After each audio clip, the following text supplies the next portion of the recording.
ദേ ഈ പോന്ന പുക കണ്ടോ? കൊല്ലം ടൈറ്റാനിയത്തിലെ അല്ല, ഇത് ഞങ്ങളുടെ അടുക്കളയിലെ സ്വന്തം ചിമ്മിനിയിലാണ് കേട്ടോ.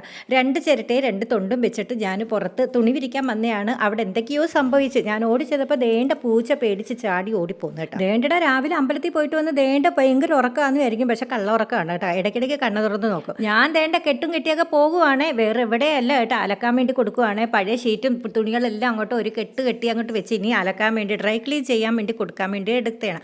അപ്പോൾ തേജു അമ്പലത്തിൽ പോയിട്ട് വന്നപ്പോൾ എനിക്ക് മസാലദോശ വാങ്ങിച്ചുകൊണ്ട് വന്ന്, വേറൊന്നുമല്ല ഞാൻ രാവിലെ ചെയ്തില്ല, ഇന്നെല്ലാം ക്ലീനിങ് ആയിട്ട് ഞാൻ ചെയ്തില്ലെന്ന് പറഞ്ഞിട്ട് ഉഴുന്ന് വടയും മുളക് ചമ്മന്തി എനിക്ക് വേണ്ടാന്ന് പറഞ്ഞ് അത് തേജുവിന് എന്നെ തിരിച്ചു കൊടുത്തിട്ട് വേണ്ട 5-6 കവർ പ്ലാസ്റ്റിക് കവറുണ്ട്. 2 ആഴ്ചയായി ഇവിടെ കവർ എടുക്കാൻ വന്നിട്ട്. പാവ സർക്കാർ ഈ കവറൊക്കെ കൊണ്ട് എന്താ ചെയ്യുമോ എന്തോ. തൊണ്ടും ചിരട്ടയൊക്കെ മാറ്റി അവിടെ എല്ലാം നല്ല തൂത്ത് വാരി ക്ലീൻ ആക്കി. അതിൻ്റെ ഇടയ്ക്ക് ചോറ് ഊറ്റി, പിന്നെ ദേണ്ട ഓരോ ഓമയ്ക്ക എടുത്തോണ്ട് വന്ന് കറിയും വെച്ചേട്ടാ. പിന്നെ വൈകുന്നേരം ആയപ്പോഴത്തേക്ക് നാമമൊക്കെ ജപിച്ച്. എന്നിട്ട് രാത്രിയിലൊക്കെ ആണെങ്കിൽ മുരിങ്ങയിലയുടെ ദോശയാണ്. അപ്പം മുരിങ്ങയിലയൊക്കെ എടുത്തുകൊണ്ട് ഞാൻ വന്നായിരുന്നു. എനിക്ക് വിശന്നിട്ട് വയ്യ. ഞാൻ ആദ്യമേ 2 ദോശ അങ്ങോട്ട് ചുട്ട് ഇനി അവർ വരുമ്പോൾ ചൂടോടെ ചുട്ടു കൊടുക്കാം. ഇനി ഇതിൻ്റെ ലോങ് വീഡിയോ ഇടാവേ.